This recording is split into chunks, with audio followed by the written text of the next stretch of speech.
किसी भी अष्टमी तिथि को, और कोई कोई माताएं कह देती हैं, कोई बच्चा कह देता है मम्मी मुझे याद नहीं होता, याद करता हूँ परीक्षा हॉल में जाकर भूल जाता हूँ, मैं कुछ पढ़ता हूँ बाद में जाके भूल जाता हूँ, स्मरण में नहीं रहता। तो उनसे भी निवेदन है, आप माँ नील पाठ नहीं पढ़ सकते, स्तोत्र नहीं कर सकते, संस्कृत में नहीं पढ़ सकते, तो माँ नील सरस्वती के नाम से अष्टमी, नवमी और चतुर्दशी के दिन एक शंख पुष्पी पुष्प को, नीला कलर का जो फूल होता है बेल में लगा होता है, जो शिव जी को अति प्रिय होता है, उस पुष्प को आप जलाधारी पर रख दीजिए। जलाधारी जानते हो ना सब लोग, शिवलिंग पर नहीं, जलाधारी पर रख दीजिए और जल चढ़ाना 7 बार प्रारंभ करिए। बाबा देव अधिदेव महादेव आपको याददाश्तता में प्रवर करेगा। परीक्षा हॉल में जितना तुम याद कर कर गए हो, अच्छी मेहनत कर कर गए हो, तो भूलोगे नहीं, तुम्हारी बुद्धि तीव्र होती चलेगी, प्रबल होती। विवाह नहीं हो रहा, हम तो टेंशन में पड़ गए, लड़की 28 साल 30 साल का लड़का हो गया, विवाह नहीं हो रहा, कुछ मत करो। अष्टमी तिथि आए तो अशोक सुंदरी वाली जो जगह है वहां पर हल्दी की 7 बिंदियां लगा दो, लड़का लड़की का हाथ उस बिंदी पर रखवा दो, उसका नाम गोत्र बोलो, उसी हल्दी में उसके हाथ पीला करवा दो और पीपल के पेड़ पर उस हाथ के 5 छापे पड़वा दो। 3 महीने में विवाह पक्का हो जाता है महाराज। किसी भी अष्टमी तिथि को 12 महीने में शुक्ल पक्ष कृष्ण पक्ष की अष्टमी तिथि पड़ती है।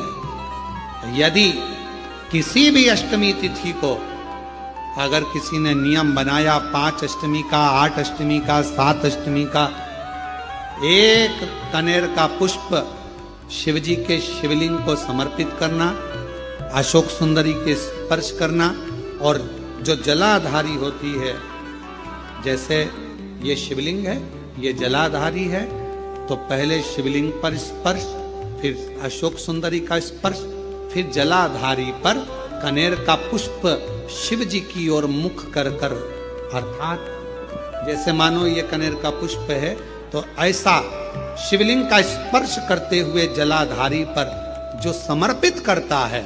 अष्टमी के दिन पंडित प्रदीप मिश्रा जी ने बताया है, एक कनेर का पुष्प लेना है, सबसे पहले शिवलिंग पर स्पर्श कराए, उसके बाद अशोक सुंदरी के स्थान पर स्पर्श कराए और माता पार्वती के हस्त कमल पर शिवलिंग की ओर मुख कर कर एक कनेर का पुष्प समर्पित कर दे।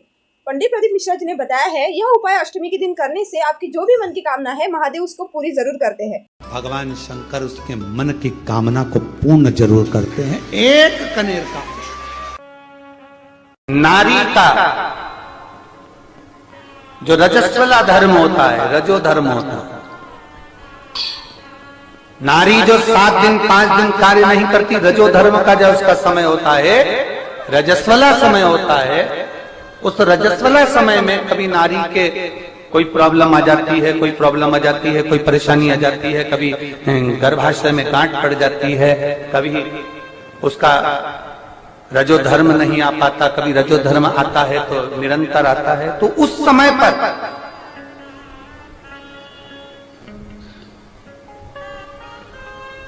एक गूलर का फूल, एक घंटी वाला जो देवी जी को फूल चढ़ता है, जायसोन का बोलते हो, गूलर का बोलते हो, जिसका भी आप फूल बोलते हो, पुष्प लाल कलर का होता है, उसमें एक घंटी जैसा होता है, उसमें छोटे छोटे दाने से निकले हुए, केवल एक पुष्प मां भवानी को, जिस स्थान पर भगवान शंकर का शिवलिंग रखा हुआ है, ये जलाधारी जो है माता पार्वती जी का हस्त कमल है, किसी भी स्थान पर बैठकर एक पुष्प समर्पित कर कर मृत्यु मंजरी चक्र का स्मरण कर कर अगर नारी उस पुष्प को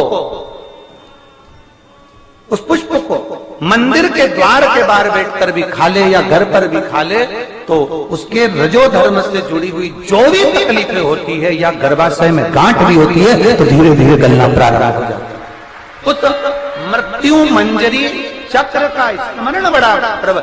ये थोड़ा सा लोगों को लगेगा, बताओ महाराज जी कहाँ का विषय लेकर बैठ गए, पर संपूर्ण भारत की मेरी जीजियों के लिए ये प्रयोग बहुत जरूरी, संपूर्ण भारत की मेरी जीजी मृत्यु मंजरी चक्र का स्मरण भी हमारे को सुख का अनुभव करा रहा है। एक नारी के जीवन को सुखता प्रदान करता, आनंदता प्रदान करता। जैसे संतान नहीं होने पर आप सफेद आंकड़े की जड़ बांधते हो, कौन सा नाम लेते हो? तुमरुकेश्वर महादेव का, तुमरुका जी का नाम लेते हो, 21 बार घुमाते हो, कमर पर बांध लेते हो, संतान का सुख प्राप्त हो जाता है। ऐसे मृत्यु मंजरी चक्र का स्मरण, जब जब नारी को कोई तकलीफ आ रही है, डॉक्टर ने बोल दिया गर्भाशय में गठान पड़ गई, गर्भाशय में गांठ पड़ गई है, रसोली पड़ गई है, उस समय पर आपको स्मरण होना चाहिए, उस समय पर आपका स्मरण होना चाहिए। थोड़े दिन प्रयोग करिए और प्रयोग करने के बाद पत्र में लिखकर भी भेजना कि फल उसका फर्क पड़ा कि नहीं। किसी भी अष्टमी पर 1 बेलपत्र, 3 शमी पत्र, आप कभी दिल से, कभी मौका मिले हृदय से अशोक सुंदरी वाली जगह का स्पर्श कर कर भगवान शंकर के शिवलिंग पर एक बार समर्पित कर कर देखना और दूसरे वर्ष इंतजार करना कि तुमने अष्टमी के दिन बाबा को शमी पत्र बेलपत्र दिया था, क्या बाबा ने तेरे घर में धन और वैभव दिया कि नहीं दिया। जो स्थिति में गाड़ी चल रही थी वो स्थिति की गाड़ी तेरी पार हुई कि ना। अगर किसी कामना के वश अगर हम दीप लगा रहे हैं या हमारे मन में कोई भाव उत्पन्न है और हम बाबा से कहना चाहते हैं कि बाबा मेरा ये कार्य है आप पूर्ण करिएगा, तो फिर शिव मंदिर में भी लंबी बाती का दीप आप प्रदोष या सोमवार की अष्टमी या सोमवार या आप शिवरात्रि को बाबा से निवेदन कर कर लगा सकते हैं। हाँ, विशेष जब कोई एक बहुत बड़ी बात हो और आपके कार्य में कहीं अटकल हो रही हो, तो एक ही दीप में 2 बाती, शिव और शक्ति, लंबी बाती बनाई शिव और शक्ति के नाम से 2 बाती एक साथ एक दीप में भी लगा सकते हैं। पर कब? जब विशेष कोई आपका कार्य हो और वो अटक रहा हो, विशेष कोई कार्य, और आप बाबा से प्रार्थना कर रहे हो, तो 2 बाती का भी प्रयोग आप कर सकते हो। ऐसे शिव तत्व को जान। पीपल की जड़ में इत्र का जल, भगवान पीपल देव पीपलेश्वर महादेव का स्मरण कर कर पीपल की जड़ में अगर जल चढ़ा रहे हैं और मान लो शरीर में कोई कष्ट हो गया है, शरीर में कोई रोग हो गया है, कोई मालूम पड़ रही है हाथ 4 दिन से दुख रहा है या 4 दिन से ये नस दब गई है या ये कमर दब रही है, तो आप 2-4 दिन कर देखो। कलश के अंदर जल में इत्र का थोड़ा सा भाग, पीपल की जड़ के नीचे आप उसका सिंचन करिए पीपलेश्वर महादेव के नाम से। उस जल को थोड़ा सा भाग लेकर आ जाओ उसी में से जो चढ़ाया है, और उस स्थान पर जहां कष्ट है उसको लगाना पड़ेगा। आप लोग कथा में श्रवण करे हैं पूर्व में, हनुमान गतिमान रतिमान मतिमान वर्तिमान, ऐसे हनुमान जी के कई भाई हुए, कई भाई हनुमान जी के हुए। और हमने पहले भी कहा है, जिसकी फैक्ट्री ना चलती हो, बहुत दुकान ना चलती हो, तो हनुमान जी के पांव का थोड़ा सा सिंदूर लेकर यदि उस सिंदूर को किसी भी फैक्ट्री या दुकान में हनुमान जी के छोटे भाई गतिमान के नाम से अगर एक बिंदी भी सिंदूर की रख दी जाती है, तो वो दुकान और फैक्ट्री भी झड़के से चलना प्रारंभ हो जाती है।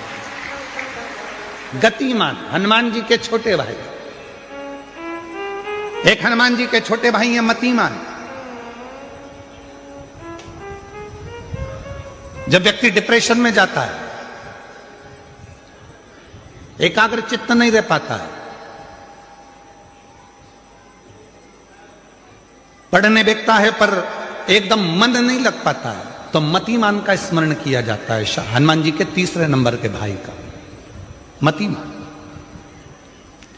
और कहते हैं एक दुर्वा यदि मतिमान के नाम से शंकर भगवान की शिवलिंग पर चढ़ा दी जाए और उसी दुर्वा को वापिस लेकर आया जाए, अंधेरा होने से पहले, सूर्य अस्त होने के पहले, शाम के प्रदोष के पहले यदि उस दुर्वा को उस व्यक्ति को चबा चबा कर खिला दो जो डिप्रेस हो रहा है, डिप्रेशन में है, चिंता में है, टेंशन में है, और उसका विवेक काम नहीं कर रहा, बुद्धि स्थिर नहीं हो पा रही है, या पढ़ने में मन नहीं लग पा रहा है, तो उसको आप एक दुर्वा मतिमान, हनुमान जी के तीसरे नंबर के भाई मतिमान के नाम से अगर खिला देते हैं तो उसकी बुद्धि केंद्रित होना प्रारंभ हो जाती है और वो डिप्रेस से हटना प्रारंभ हो जाता है, मन स्थिर होने लगता है।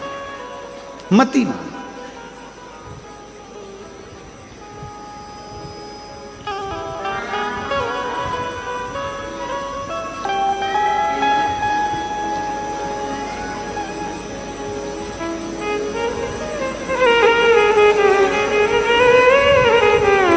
और एक नाम आता है व्रतिमान।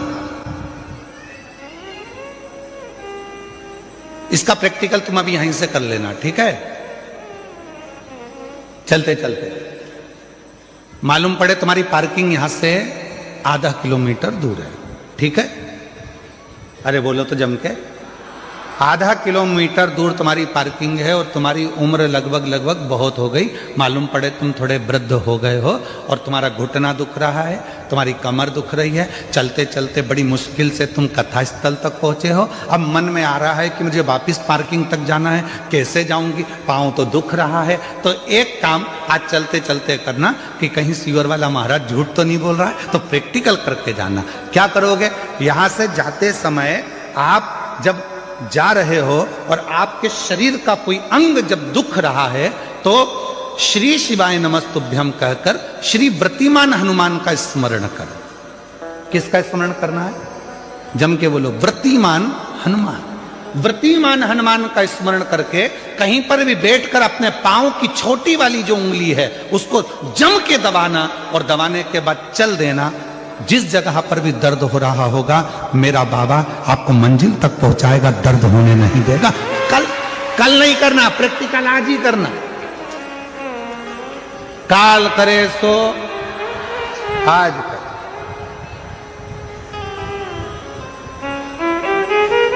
व्रतिमान